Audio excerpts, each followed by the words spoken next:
Time to go to work. First day at the Bahrain Grand Prix. Just looking out the window, it looks really sandy and dusty. Now my dirty windows don't help much. This place is so sandy that the windows are just constantly covered in a thick layer of dust, which means you can't see very much out of them. But actually looking out into the distance, it does look very hazy, which is quite common here. You get sandstorms whipping up pretty frequently. You can't see very far. It can actually be a real problem when you get a real sandstorm, both for us personally being here, but also for the cars. It can be pretty damaging when there's that much sand in the air. So we'll see how that develops. Hopefully it clears up later. But I think also these windows are tinted, so I'm still hoping that it's pretty sunny outside, and I'm sure it's going to be much warmer. Anyway, time to go to work and see what the Bahrain Grand Prix has to offer. That bed, by the way, is bloody comfortable. Did not want to get out of it this morning.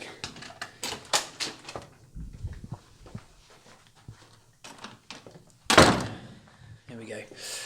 So we all go together at Sky. We all go on a bus to the circuit from here. It's not too far away. I think it's 20 minutes, something like that, 25 minutes away.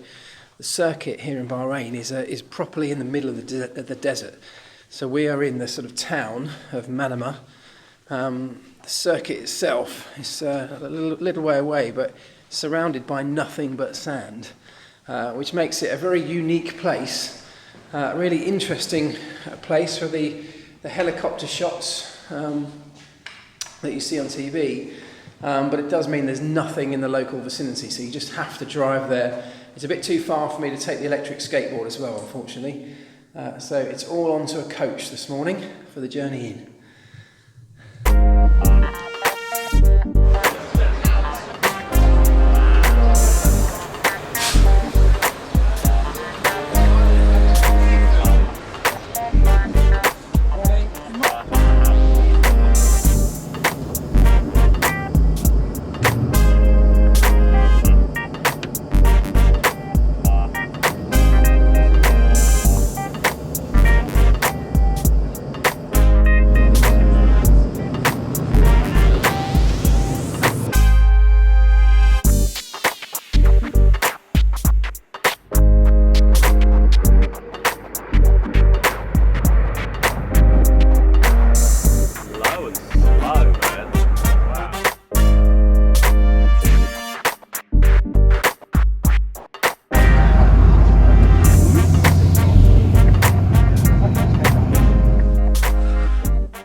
Decent day today in the paddock, very hot as predicted, pretty cloudy though and hazy, but it is obviously going to be dry and it is going to be hot, certainly for FP1 tomorrow, which happens in the afternoon and in the sunshine, before we get into FP2, which is the crucial session this weekend, because FP2 happens in the evening at around the time or similar times to that qualifying and the race will happen.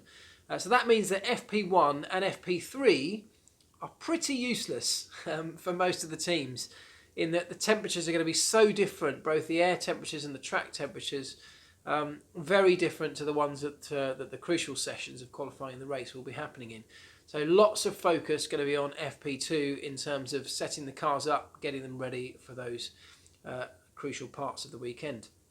However, the biggest thing that is happening this weekend is that Liberty and FOM are presenting their vision of the future of Formula One to the teams at 10 o'clock tomorrow morning in the paddock. They will be presented with a document that outlines how Liberty see things moving forward, what the potential engine formula might be, or the power unit formula might be. Also how things like revenues will be split amongst the teams from 2021 onwards.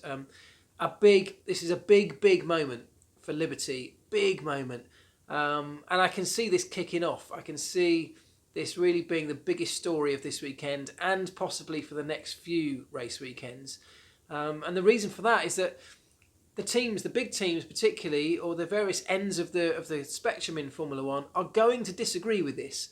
Liberty have an impossible situation where they can't please everybody. They've already had Ferrari threatening to quit the sport if they don't get what they want. Mercedes are also probably in that bracket as well.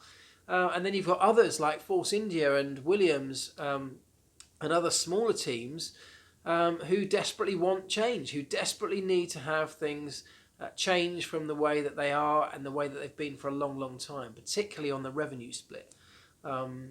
So I think what we're likely to see is some slight modifications to the current power unit. Probably we think Martin Brundle today viewing his opinion that he still thinks it will be a 1.6 turbo, as has been the popular consensus, possibly without an MGUH, less complex, I guess. Hopefully cheaper is the idea, because the Liberty need to try and convince a Cosworth or an Ilmore, somebody like that, an independent engine manufacturer, to be able to come into Formula One, design a competitive or a relatively competitive power unit, and be able to sell that to independent teams at a sustainable cost. So a huge day for the world of Formula One tomorrow. I'm really quite excited to see how the paddock reacts to this. So I think it's going to go nuclear. I really do think this is going to be a huge moment, huge talking points, and quite a big day, as I say, in the sport tomorrow. So looking forward to that. For me, I have just got back from the paddock and from the circuit, just about to jump in the shower, and then we've got a team barbecue, Sky Team Barbecue, downstairs by the pool. So I'm going to head down to that, have some food and a couple of drinks, and I will talk to you again tomorrow.